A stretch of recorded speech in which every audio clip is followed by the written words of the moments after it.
You and your family and all of your fellow Americans are now more than $21 trillion in debt.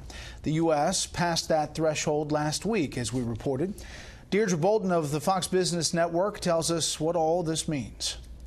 The U.S. government just hit a record, but not one with bragging rights. We are in debt, a lot of debt. The U.S. government spends much more than it takes in. During President Obama's tenure, the national debt nearly doubled.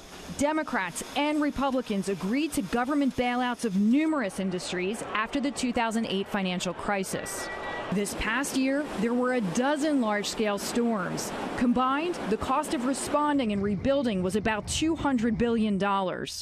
While few citizens find fault with the reasoning, the money is still spent. Recently, President Trump asked for more money for defense, supporting the fight against ISIS and funding the Department of Veterans Affairs and other agencies. Some politicians say there is a limit to what the country can afford. The greatest threat to our nation is we ourselves. It's our inability to deal with the fiscal issues that we as a nation have. The Director of National Intelligence, Dan Coats, has said that Washington's lack of fiscal discipline undermines national security. President Trump is not worried about the national debt. Sources say he believes the American economy will grow and compensate for increased spending. In February, President Trump signed a law that suspends the debt ceiling, allowing the U.S. government to borrow as much as it needs to fund the activities approved by Congress until March of next year.